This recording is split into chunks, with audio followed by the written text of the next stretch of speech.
Olá, gente querida! Estamos concluindo mais uma semana da Quaresma. Hoje é sábado, dia 13 de março. Amanhã é o domingo, o quarto domingo da Quaresma, domingo Letare. E nós estamos aqui fazendo o nosso retiro quaresmal, sempre em torno da palavra do Santo Evangelho. O texto de hoje é de Lucas, capítulo 18, versículos 9 a 14. Mais um texto do chamado Discurso sobre a Igreja, lá do Evangelho de Lucas. Naquele tempo, Jesus contou esta parábola para alguns que confiavam na sua própria justiça e desprezavam os outros. Dois homens subiram ao templo para rezar. Um era fariseu, o outro cobrador de impostos. O fariseu, de pé, rezava assim, em seu íntimo: Ó Deus, eu te agradeço porque não sou como os outros homens, ladrões, desonestos, adúlteros, nem como este cobrador de impostos. Eu jejuo 2 vezes por semana e dou o dízimo de toda a minha renda. O cobrador de impostos, porém, ficou à distância e nem se atrevia a levantar os olhos para o céu. Mas batia no peito, dizendo: Meu Deus, tem piedade de mim, que sou pecador. Eu vos digo, este último voltou para casa justificado, o outro não. Pois quem se eleva será humilhado, e quem se humilha será elevado. Palavra da salvação. Glória a vós, Senhor. Minhas irmãs e meus irmãos, 2 frases do Evangelho de hoje nos ajudam muito como uma espécie de chave para compreender o significado deste texto bíblico. A primeira frase é esta que está no versículo 9. Jesus contou esta parábola para alguns que confiavam na sua própria justiça e desprezavam os outros. Confiar na própria justiça e desprezar os outros. A outra frase, obviamente, é a frase final do versículo 14. Quem se eleva será humilhado e quem se humilha será elevado. Essas 2 frases, a do versículo 9 no início e a do versículo 14 no final, funcionam como uma espécie de moldura no começo e no final do texto. Formam uma bela moldura para nos ajudar a compreender o sentido profundo do texto de hoje. Eu me recordo muito de São Paulo, apóstolo. Na carta aos Filipenses, no capítulo 3, Paulo diz qual era a sua condição no judaísmo antes de conhecer Jesus. Ele era fariseu, um zeloso cumpridor da lei, irrepreensível, e ele diz mais que no judaísmo ele crescia e avançava mais do que todos os outros jovens, os seus coetâneos, as pessoas da sua idade. São Paulo, antes de conhecer Jesus no caminho de Damasco, antes daquela revelação, de fato, ele confiava na sua própria justiça e desprezava os outros. Era um homem bom, era um homem reto, era um homem justo, honesto, piedoso, tudo isso era. Mas havia um problema grave e fundamental que o afastava de Cristo Jesus. Ele construiu a sua existência tendo como alicerces a sua própria justiça e não a justiça que provém de Deus. A noção de justiça na Bíblia é muito ampla e bela.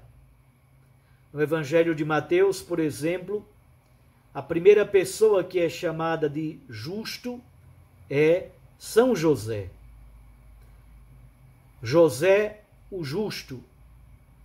A última pessoa no Evangelho de Mateus que é chamada de justo é Jesus. No episódio do seu processo, quando entra a mulher de Pilatos, ela diz: não se meta com este justo. E por que José é justo? Há uma noção de justiça que é a noção de justiça retributiva.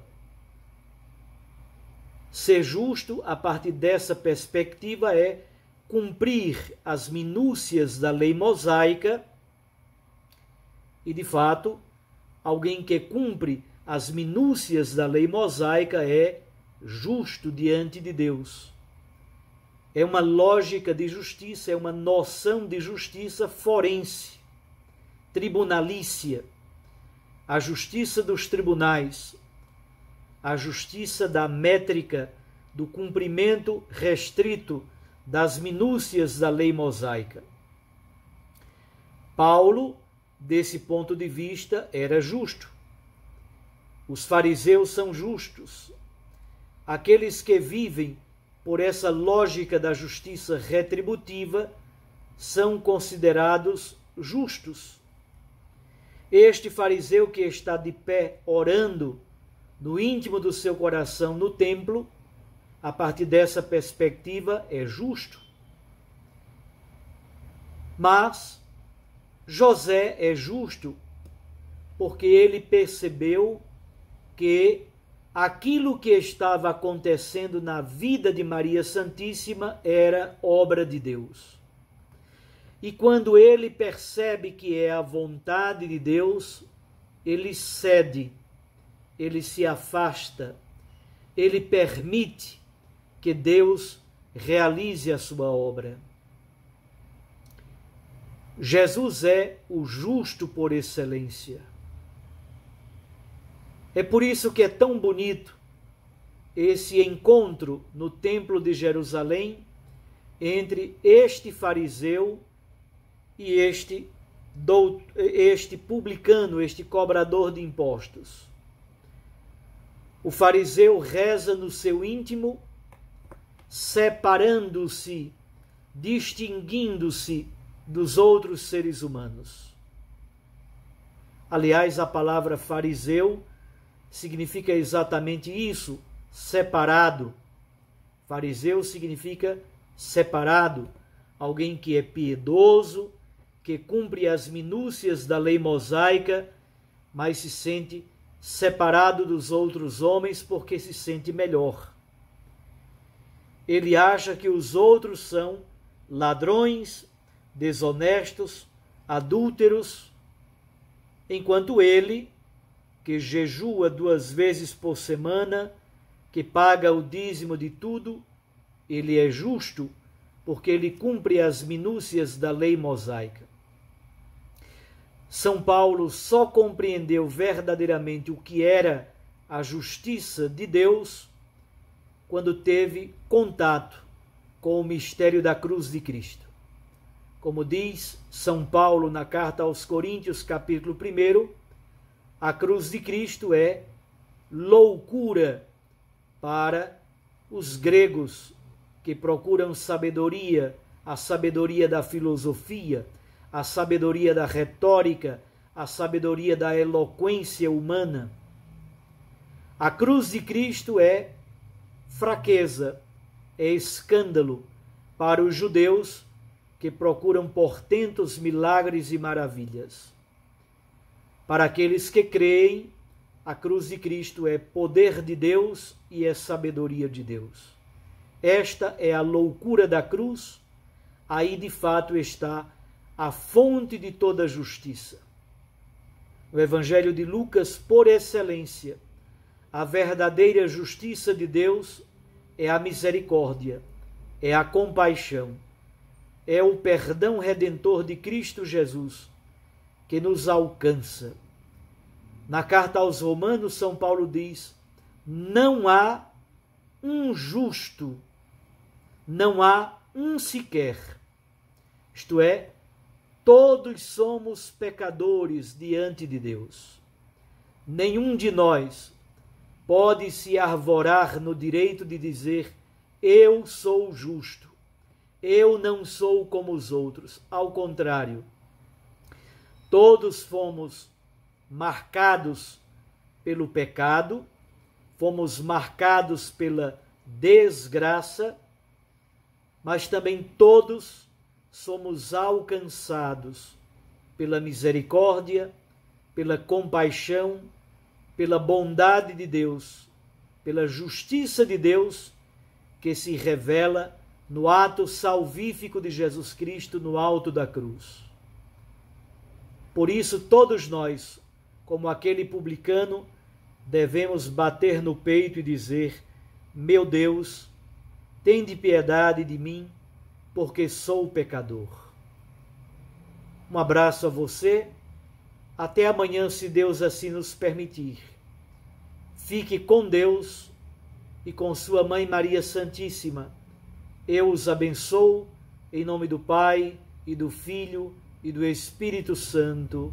Amém.